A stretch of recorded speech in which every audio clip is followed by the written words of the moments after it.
The Humor Code Summary by Peter McGraw, Joel Warner. Everybody loves a good laugh, but have you ever wondered why some things are funny and others aren't?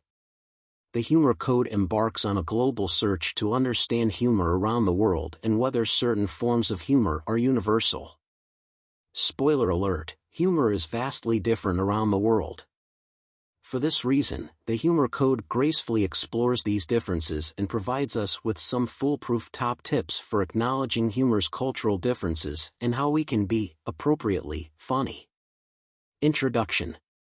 No matter what other differences divide us in life, one thing is truly universal: everyone loves to laugh. We do it when gathered with friends around the dinner table, when someone tags us in a funny meme, or when we're watching a TV show on our own. But have you ever thought about why we do it? If you take just a moment to delve beneath the surface and learn a little bit about the origins of humor, it might surprise you to discover that laughter isn't purely something we do for fun. In fact, as a communication tool our early ancestors developed through evolution, it's come to be part of our biology. And if you think about all the situations in which we laugh, it makes a lot of sense. Because laughter isn't reserved for the moments when we find something funny, we also laugh to relieve stress. We all know the nervous chuckle, to make scary things seem a little less intense. Ever laughed during a horror movie, or to connect with others? After all, we've all been in a position where we've met someone new and something embarrassing occurs, and we all try to make a joke of it to release the tension. So, because laughter is not only a vital communication tool but an integral aspect of the human experience, this book is dedicated to the study of all things humorous. And through the course of this summary, we're going to learn about the science and psychology of laughter and what makes things funny to us. We'll also take a look at some additional fun facts like why it's impossible to tickle yourself, why everything's funnier in a dark room, and how Holocaust prisoners still found ways to make each other laugh. Chapter 1. Laughter helps us communicate safety and stress. If someone tells you a joke that strikes you as funny, what do? Instinctively, you laugh, right? But have you ever thought about why your body automatically responds that way or what purpose it serves? Well, for starters, laughter evolved as a way for our early ancestors to communicate safety or stress. For example, let's say that one early man is passing by a bush and the bush rustles as though something might be hiding in it, about to jump out at him. He panics at first, perhaps thinking that a tiger might be lying in wait. But when a bird hops out to his surprise, he would, of course, laugh in response, and that laughter would both calm him down and signal to those around him that he was okay. And although we aren't often in situations like that today, we still use laughter as a means of communicating safety, stress, or strain. However, sometimes this coping mechanism can get away from us, resulting in a type of uncontrollable laughter which can be dangerous. This is sometimes referred to as hysterical laughter, and one of its most disturbing reported cases was documented in Tanzania in 1962. It occurred when several young schoolgirls who had started boarding school for the very first time were suddenly overcome with laughing fits and became incapable of stopping for hours or even days. Although a clear explanation for the origin of this phenomenon has yet to be found, many scientists and psychologists theorized that their laughter was a physical manifestation of extreme stress or strain, as the girls were very young and unused to strict rules and being separated from their families. Even though the children hadn't made the conscious decision to laugh, their bodies had processed their stress in this way, proving that, whether we mean to or not, we still use laughter as a means of releasing both positive and negative emotions. Chapter 2. The Violation-Benign Theory. Think about the last funny thing you told a friend. Can you remember what exactly made it funny? Or the specific point where you got a laugh? Now, if you can pin down both those things, do you think you could come up with a recipe for the perfect joke or humorous anecdote? Chances are, you probably couldn't. That's because humor is incredibly complex, so much so that the secrets of a successful joke have largely evaded researchers who have tried to come up with a formula for the perfect joke. And although we still don't have a single solid theory, many researchers have theorized that humor occurs through something called the violation-benign theory, and you've probably seen it a few times in funny videos online. For example, if you watch a video of someone falling in their face in spectacularly catastrophic fashion, your first instinct might not be to laugh because you're worried that the person is hurt. That's because this sequence of events triggers our sense of violation or, in other words, the understanding that something went wrong. But if the person immediately gets up again, uninjured, our concern is soothed and we'll probably laugh. That's because the violation has been rendered benign. Once we know the person isn't hurt, we feel at ease enough to laugh.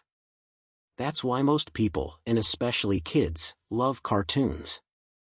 But the violation-benign theory can also help us explain laughter in other situations as well, like when we're tickled. But if you've ever tried to tickle yourself, you've noticed that you can't. This question has long baffled researchers, and every human ever, and prompted a substantial amount of investigation as a result. And after a number of studies, researchers have determined that this can also be explained by the violation-benign theory. That's because when you're being tickled, it involves someone else invading your personal space and touching you in a weird way, usually against your will, which makes it a violation. But because they're doing it in a benign, playful way that doesn't hurt you at all, you feel free to give in to the sensation and laugh.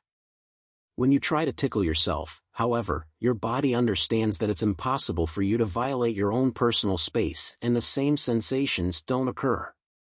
As we can see from these examples, the violation-benign theory can answer a number of our questions about humor, but not all of them. In fact, we still have a lot left to learn. Chapter 3: How to be funny. Have you ever known those people who seem to possess a magic ability to make everyone around them laugh? Those people that seem like natural-born comedians? Well, this raises another interesting question as we explore whether or not some people are inherently funny and others aren't.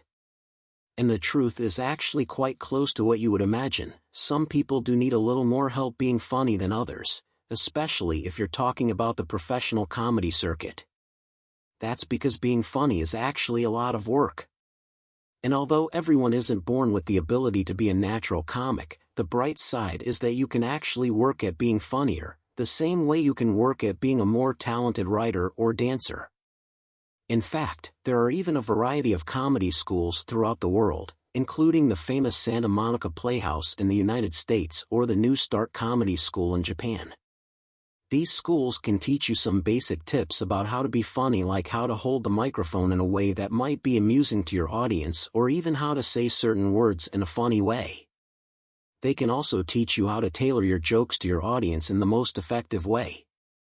This is crucial because not only do the circumstances around your jokes change every time, all your material won't resonate with every audience, and this is true whether you're telling your jokes to a particular friend or if you're performing live. This is owing to a variety of different factors ranging from the environment you're in to a friend's sense of humor to cultural differences. You can then experiment with these different situations to try out new jokes or new types of humor. For example, experiments have shown that the room you're telling jokes in can have a surprising impact on their effectiveness. If you're in a dark room, it promotes a more intimate setting, allowing your audience to feel connected with you but separate from the trappings of their everyday lives. This in turn will facilitate a type of comfortable anonymity, which means your audience can feel free to laugh at inappropriate jokes that they might feel pressured to dismiss in another setting. And that brings us to another point, the importance of honesty. Whether it's in a comedy routine or when telling a joke to a friend, you should always strive for authenticity rather than concocting some fantastical story just to get a laugh. That's because honesty doesn't just invite your audience to connect with you, the fact that it's real also makes your material funnier. So, as you seek to develop authenticity in your humor, it can serve as a reminder to be open and transparent with yourself, even when that's difficult. Because when you cultivate authentic experiences, you're not only a more real person, your humor is more real and relatable as well. Chapter 4: The Simple Joke. You might not have thought about it this way before, but the cardinal rule of joke telling is that your jokes should be clear and simple so they can best be understood. And if you've ever heard a joke that's unique to another culture, you know exactly how important this is. That's because humor is culturally subjective. A joke that goes over well in England might not be so well received in Japan. But if you keep your jokes simple, you increase the chances that a broader cultural audience can understand and, most importantly, laugh at them. You can start by removing a lot of the clutter that's common to jokes, extraneous details like the name of a shop someone went into or what color something is, and sticking only to the information that's essential for telling the joke. A good rule of thumb is to ask yourself, will my delivery confuse my audience? If you test drive your joke and find that it might, then you run the risk of having to dissect your joke in front of your audience to explain what makes it funny. But unfortunately, by that point, it will have already died on the operating table. So, whatever joke you're telling and wherever you're telling it, just remember to keep it simple. Contextualizing your joke can also help with this because even if you and your audience speak the same language, cultures vary in terms of how they contextualize their jokes. For example, English-speaking people tend to set up their jokes with one sentence that gives some background and hints at what listeners can expect to come next. This is meant to give the audience a clearly identifiable structure which will help them feel at ease and follow along comfortably. By contrast, however, people in Japan rely so heavily on cultural homogeneity that they don't really need to set up their jokes in the same way. Because shared cultural customs enable Japanese audiences to intuit each other's jokes more quickly, they don't spend much time in setting up their jokes at all.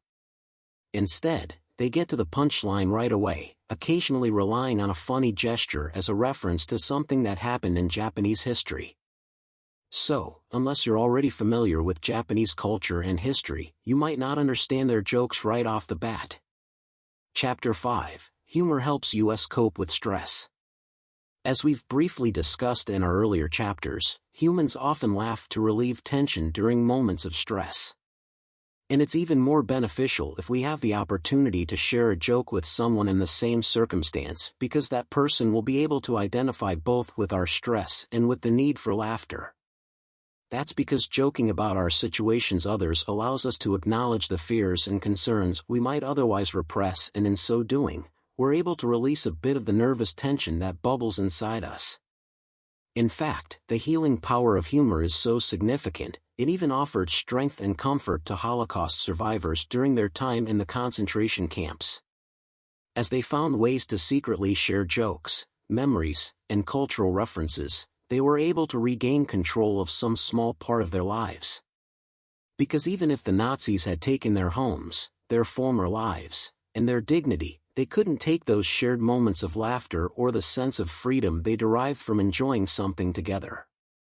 Those small moments of peace allowed them an outlet for quiet rebellion, reminding them that they could occasionally transcend their captors' imposed darkness by enjoying something. They also discovered that laughing at a person can disrupt the power dynamic. That's because when you laugh at someone, he or she can seem less frightening, more an object of derision than a source of fear. That's why humor can often be used as an effective tool for protests. For example, in 1999, the youth movement Otpor used jokes and sarcasm as a tool for standing up to authorities and deposing the Serbian president. Because they wanted to use their voices to create change in a non-violent manner, they focused their attention on making fun of the government. For instance, in one demonstration, they painted the president's face on a barrel and caused a scene by inviting everyone who passed by to punch it. But their biggest success came when the authorities actually came to arrest the barrel, generating additional media attention for Otpor. Because arresting a barrel made the government look silly, this served only to decrease their fear factor in the eyes of the public and further Otpor's agenda of ridiculing them. Chapter 6: Humor can have serious consequences. Remember how, earlier, we discussed the violation-benign theory? That works wonderfully when a violation like tickling is rendered harmless through playfulness, but what about when a joke never leaves the violation stage? That's the point at which something becomes problematic or offensive, and this is determined by the audience. That's because humor is interactive. Whether or not something is told in a funny way depends on who's telling it, but the audience holds the power to determine whether a joke is funny or offensive.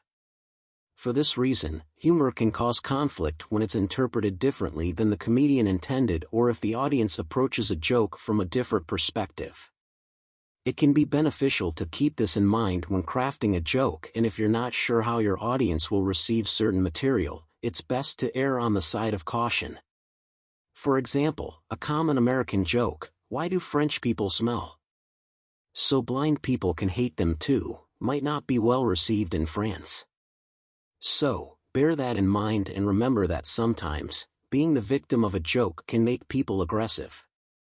Because everyone has at least a few topics that they consider too sensitive to be joked about, it's always a good idea to be cautious when you're making jokes about someone else, especially if an entire people group takes the brunt of your humor. That's what the Danish people found out in 2005 when they published a series of cartoons making fun of the Prophet Muhammad. Although they might not have intended to cause such great offense, the caricatures lead to demonstrations in Muslim countries which involved attacks on Danish embassies and even the deaths of a few Danish people. In this case, and many others, the intent of the joke becomes lost as a result of its interpretation. So, sometimes, even when no offense is meant, even when a joke is being told only for the sake of freedom of expression, how that joke is received is ultimately of more importance because of the consequences it can have. Chapter 7, Final Summary. Everyone loves a good laugh, but we don't often consider the many functions of humor in our lives. But as we've seen in this summary, the purpose of laughter isn't limited to those moments when something simply tickles our funny bone. Instead, laughter evolved as an early communication tool which helped us communicate safety and stress, which enables us to connect with others across cultures, and find comfort and joy in moments of extreme turmoil. However, humor varies greatly around the world, and it's important to understand this when we try to connect with others through jokes. So, if you want to entertain friends from other cultures, it might pay to learn a little about how a community contextualizes its jokes before you put your foot in your mouth. Likewise, it's important to consider how interpretation varies among audiences. Because humor is interactive, it does take one person to say something funny, but it takes someone else to determine how that joke is received. So, give a bit of thought to potential offenses and the power of humor before you say something off color. That's because humor has the power to unite others, as seen through the example of the Holocaust prisoners, to destabilize governments, as in the case of the outpour activists, and even to end lives, like in the story of one Danish cartoon strip. So, in fact, there's a lot more to the simple joke than meets the eye. I hope you do enjoy watching the Humor Code Summary. Thank you for watching. Please subscribe, like and share. See you in next videos.